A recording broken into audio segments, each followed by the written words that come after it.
Hi, I'm Caroline Hamilton and welcome to Bent Vent. Well, it's something that happens every year, and as part of our image as a queer community, it's often how the mainstream culture sees us. And I'm talking about Pride March. Pride March happens every year. Okay, and joining me in the studio tonight is Alex Duncan. Hello. Who is the media liaison and publicity person? Yeah, That's would right. you say that? That's right. And also you said Gay and grey. gay and grey and causing a bit of trouble. Yes, I cause trouble. Oh, good. Next to Alex, we have Penny McDonald, who is the Vice President of Pride, and also you look after the marshals. Yes. Yeah. Mother of the marshals. Mother of marshals. Thank you for joining us. Pleasure. On my right-hand side, we have Dean Beck, who is the President. That's right, Carol. President of Pride March this year. Excellent. And next to you is Audrey Bolderstone. And we had a little bit of trouble sort of defining what your role is, because it's like you're a youth member of the board, or how would you define your role? Well, just sort of being in contact with a lot of the uni groups from time to time, and then also helping out the secretary and doing secretarial stuff. Doing secretarial kind of stuff. Yeah. Okay, well, firstly, how did Pride March get started, Dean? Pride March started some 4 years ago with a small group of representatives from both Midsummer and Also. And in a roundtable discussion, they thought that we in Victoria had a need for Pride March. There are Pride Marches throughout the world and have been for years. And Victoria was sort of lacking in that area of solidarity where everyone could come together and march in unity. And through that initial group, Pride March was formed. Pride March Victoria was formed, and we are now where we are today, 4 years on, heading towards our fourth march. Yeah, and how have you seen it grow over the years? Because who was present here at the first Melbourne Pride March? I participated. Yep. Yeah. I was there as a participant for the first one, and from that I got such an amazing buzz out of it. It was such a great feeling to be a part of, that I approached those initial people who helped set it up, and became a member of the board, and here we are today. It just went on from there. Sure. But Penny, were you part of the organisational side of the first Pride March? So by de facto, when Is that like the partner? the girlfriend, when the decision was made that we should try and have a Pride March in Victoria, they contacted my partner Liz Payne, who's the sort of road closure queen of Melbourne. Yeah. If there's a road closure, an event to happen, she's spot on at organising it and knows. No car dare pass. Yes. So she came on board, which meant I came on board, and yeah, from that first march, of which we thought, maybe we'll get 1,000, 2,000 people, and 11,000 rocked up, and it was just such a buzz. It was fantastic, and so we've stayed with it right through. Wow, and you were involved in the organisational No, side as well? I wasn't involved in the organisation side. I decided I didn't know whether I wanted to march, and so I went and stood by the roadside, and as it passed I thought, this is for me, and I was in it. Yeah. And we welcome people even today to do that. I mean, we tend to think of Pride March as being a group thing where groups come in and march in segments behind their group flag, but it also is very welcoming to all individuals, and we encourage individuals to participate in that way. Because when we were having the pre-chat before we started, I was saying, because we've all marched Pride March, yes? Yeah. Yes. Yep. Excellent. And my first Pride March was last year, and I was the crazy stilt walker that did the whole thing, and incredibly hot and nearly fell over at the end, and wobbling around a bit. But I, not with any kind of group. And I always assumed, and I think that's why I never actually got involved with it sort of before, because it's like, I don't have a bike, I'm not a dyke on a bike, I don't have that kind of thing. So definitely, it's for people who just want to rock up. Yeah. I mean, how do they do that though? I mean, do they? Is it structured in such a way that you have to actually contact someone, or what? How do we do it, Audrey? Well, there are a lot of different places. I think last year we had signs up that just said you, and you can sort of jump in after one of those signs Kind of goes like past. a US Army, we want you. Yeah, or Yes. there's lots of groups, and if you say one of your friends, you can just sort of jump in and walk along, or just join in whenever you feel like it. We have a couple of spots along the way which are actual sort of gaps where all the individuals can march, I suppose, almost as a group. Yeah. And so that those individuals just can come into those spots. And they're dotted along the actual, the route, so to speak. And, but people can jump in anywhere. Yeah. And there have been cases of, like, the father saw his son in the parade and came out and marched with him.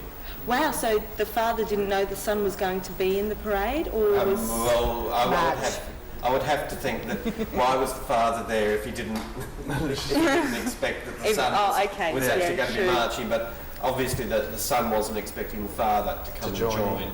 So, anything like that can happen. Friends, relatives, work. I mean, I know people have had work colleagues come and join them in the parade and march. Yeah. It wasn't an expected thing. It wasn't a planned thing. It wasn't a planned thing. Yeah, exactly. Because, I think I actually rang up and said, how can I do it? And it's just me, blah, blah, blah, blah. But then at the last minute, we ended up having quite a few people sort of go, I'm coming with you. And it's like, great, more the merrier, fantastic. But, with the introduction, I said yes, talking about queer, the image of queer culture. And the thing about Pride March is, I often see it is that it's not just a march where we are, where we can feel safe walking down the street and this is who we are and, we're kind of out there. But often it's we're presenting ourselves, and I have a feeling that someone's going to go, no, this is totally wrong, Caroline. But we're presenting ourselves to the mainstream or non-queer culture. So, I mean, We're also presenting ourselves to us. The word that I almost cringe at now is diversity, because we tend to socialise in very tight,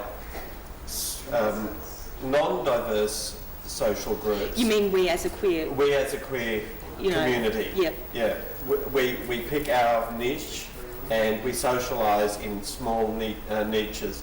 Whereas when it comes to Pride, the two events that blow this out of the water are Pride March and Carnival, where everyone goes. We're there in our ordinariness, we're there in our extraordinariness. Yeah. Unfortunately, the mainstream media tends to see the extraordinary individuals and hone in on those. But in Pride March, you can almost not see them.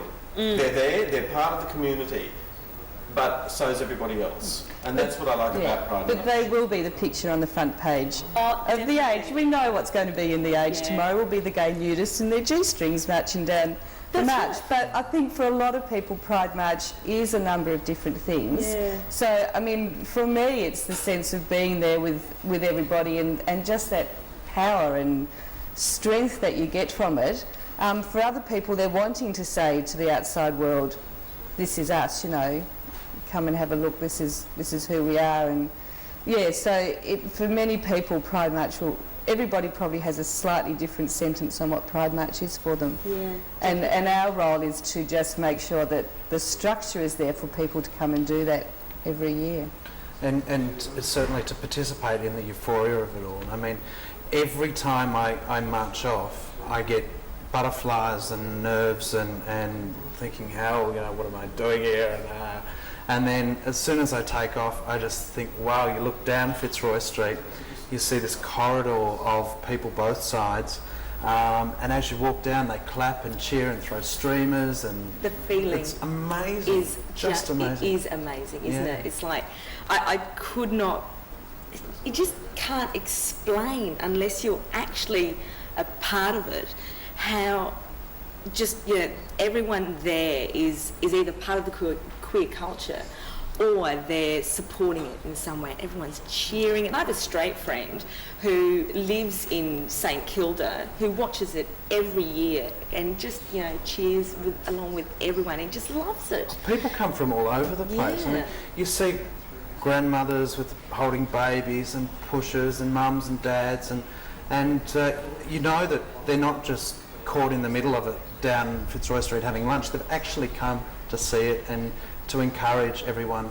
as they're walking down the street. And so that's a terrific thing too, I think. Definitely, Yeah. definitely. How do you see the... okay, because Sydney has the Gay and Lesbian Mardi Gras, okay, and it's often said, well, they have the Mardi Gras, we have our Pride March. I mean, what differences do you see between their event and this event? Participation is one of the key things. We actually have more people participating in Pride March than Mardi Gras. The fact that on top of that there'll be 100,000 or whatever it is watching in Sydney is a big thing, because even with Pride March, most of those spectators follow on at the end. Like the march, they become part of the march at the end. And so that's one key thing. And obviously the floats. I mean, we don't want to ever be in a situation of being compared with Sydney. I think both cities, it's very important that there is an expression of togetherness and pride and whatever we are within our communities. And so I think the decision to have a march in Sydney as opposed to the parade, march in Melbourne, is a good one that we want to maintain. And there's also an economic factor in that the moment you bring in floats, it means that it does make it group oriented, and it's a very different feel to it, and as it does well. make it money centred in that those people that can afford the best float and look the best have money, whereas the individual... I'm going to actually have to cut you off there. We're just about to go to a break. Please stay tuned for more Bent Vent after this about Pride. Hi and welcome back to Bent Vent.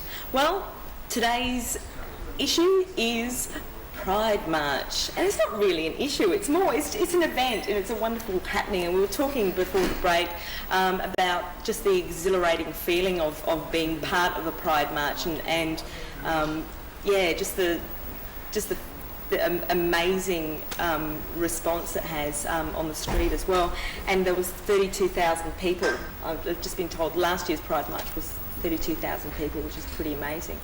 Joining me in the studio tonight is Alex Duncan, Penny McDonald, Dean Beck and Audrey Bolderstone. I'm sorry, I'm having a problem. Audrey Bolderstone. Okay, well look, we have discussed the feeling and that kind of thing, but okay, let's look at structure. I mean, it's one event once a year. The organisational side of it, not just on the day but beforehand, must be amazing. I mean, you guys obviously have a board, and so it's a pretty big thing. But also during the day, I mean, like what kind of issues come up that what kind of problems come up that need to be addressed? I guess like safety and that kind of thing. I mean, hopefully bulk of problems we've thought through beforehand and done all the various traffic management, road closure, redirection, all that sort of stuff. In terms of physically getting these people from the assembly point, which is the corner of Lakeside Drive and Fitzroy Street in St Kilda, to the St Kilda foreshore down on the beach, which is part of the other beauty. I just have to slip in to walk down to end up on the beach. It's just beautiful. We have, last year we had 80 marshals and we'd want more. Do I do my marshal plug now? Do the marshal. We need marshals. We need marshals. So you'll probably hear this phone number a couple more times, but 95133054. And I'd just like to tell everyone that this is a non-for-profit organisation and this is a community event. So this is just a number for information, and if you want to hook up into the Pride March. and want to Definitely be as a a marshal, marshal, we'd yes. love to hear from you. So we have to make sure we have enough water Yeah. and provisions for the marshals. For general public coming, we do have food and drink available at the beginning and the end of the march, and we do want to remind people, even though we assemble at 4:30 and leave at 5:30, that the sun is still out and can still burn you, and so please, you know, put on the hat, wear the sunscreen, bring lots of water to drink. Last year it was 40 degrees and 3 people did collapse from heat exhaustion during the march. And we have the backup there. We have marshals on radio, first aid train, St John's ambulance. We look after you, but the more precautions that individuals take, then, I mean, you know, you'd rather not collapse from heat exhaustion. Yeah, exactly. No, I do. I remember last year's, and it was just, you know, sweating, hot, layering on the sun. Sunscreen, Yeah. yeah. And so, yeah, that was just pretty amazing. But As Penny said before, the march itself, the first step takes off at exactly 5:30, but we've got pre-march entertainment happening in the park area there on the corner of Lakeside Drive and Fitzroy Street from 3:30. And there'll be roving entertainers and all sorts of things, boot scooters and some terrific things to come and see. The Mayor will count us down at 5:30 and we'll head down towards the beach as we said. But this year we have got a fantastic finale concert planned, and we also invite everyone to bring a picnic basket and a candle and have a candlelit picnic by the beach on St Kilda foreshore. It's a great opportunity to get your hamper together and have a great night there and make a night of it. And we'll have a tent set aside so you can actually take a picnic basket down to that tent before the march, so that when you end up on the foreshore, it's there waiting for you. You don't have to lug it all the way down with you. you don't have to... Yeah. And the gold coin donation is helping to pay for the march. Yeah, because, I mean, this is something that I was just discussing. It's like, you know, this is one day a year. How much organisation goes into this one day? It takes all year. We have board meetings every month throughout the year. Yeah. And for the last 2 months just prior to the march, it's full on. Yeah. Very full on, particularly with Christmas thrown in the middle of it all and our launch and all of that. It's a very busy time for us. But it'll all come together on the day. Oh, and it'll be great. It does, doesn't it? It all just tends to wrap in quite nicely. Certainly. Yeah. But Audrey, how do you find? How many years have you been involved with Pride? Last year was my first year. I sort of saw an ad in the paper for marshals and rang up Penny and spoke to her about becoming a marshal, and it just had such a good buzz and enjoyed it a lot, and won the board this year. Wow! And so it just goes on from there. It's like, do you find that it's a bit of an addictive thing? Like once you start getting involved with Pride, it just sort of like you feel like you just have to keep on going. Yes. And we... it takes over. Yeah, which we really encourage too. I mean, I'm not going to make any excuses for the fact that out of the Marshals Project, I was hoping to meet people with energy and enthusiasm to come and be involved in the organising of it. Yeah. And Audrey was such a fantastic marshal in helping with lots of things leading up to the march. It was like, yes. Stay. We have more work for you. Yeah. Yeah. I'd also like to make mention that this year Pride March has been invited to participate in Ride. Now, a lot of people... Yeah, because, I mean, there was that, you know, because Ride wasn't part of Pride. No, but most people thought that the two were one. Yeah, and also that Pride is actually not, even though it's the same time as Midsummer, and, you know, what a fantastic time of the year to have it. Terrific. It's actually not part of Midsummer. It's not run by Midsummer. No. It falls within Midsummer's terrific calendar of events, and we're very pleased that we have managed to fit into a weekend within their schedule.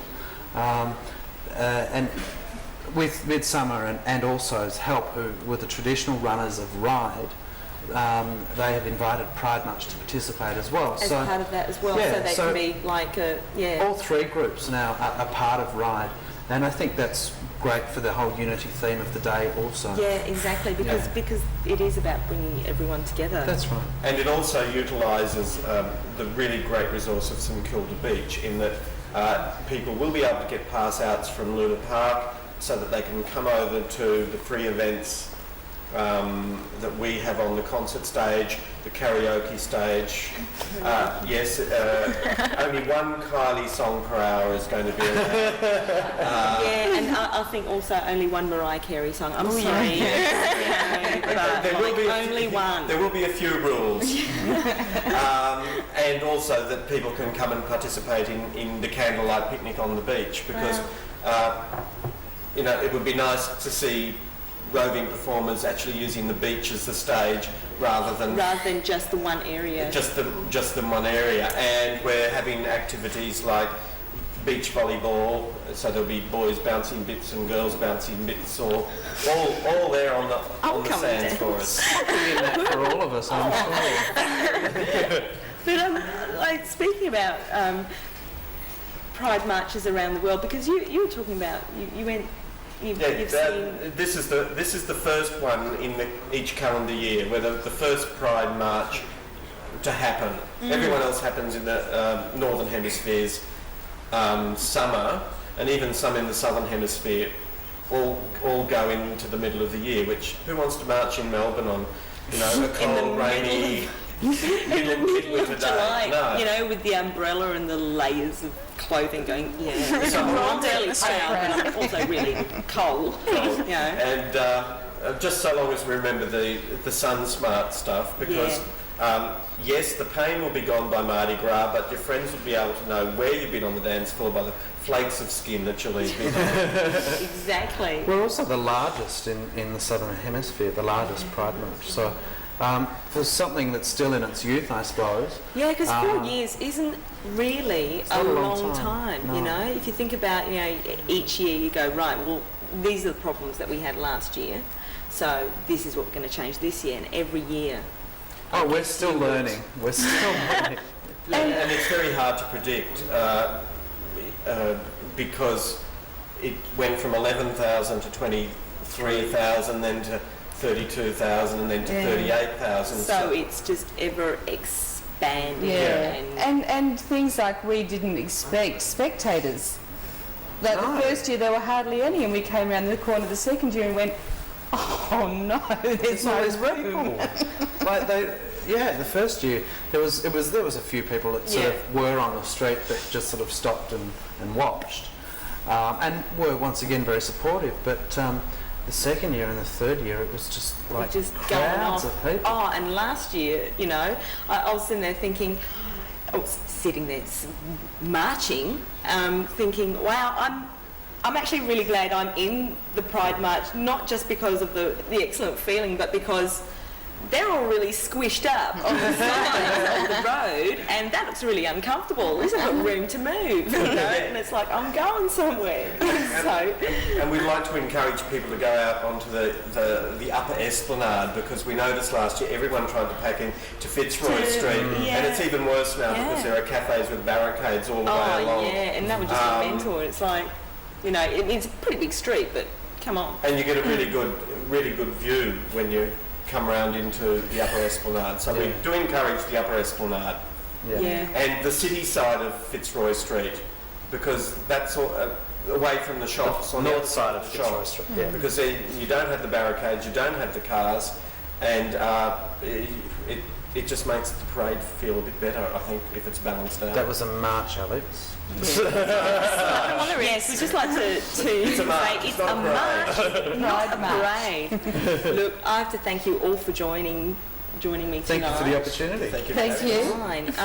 Look, so basically, if anybody wants to get involved with the Pride March, to contact, if you'd like some information, you can contact people directly at Pride, 9513 3054, or ring us up at Bent TV as well. We've got information here, and look, Just go. It's just such a fantastic day. It is. It's a whole day. It's and the feeling, you cannot describe the feeling unless you've actually been there. We're So- looking forward to a bigger and better one this year. It'll be great. Yeah. So thanks everyone, and thank you for joining me tonight on Bent Vent. Pride. Excellent. See you soon.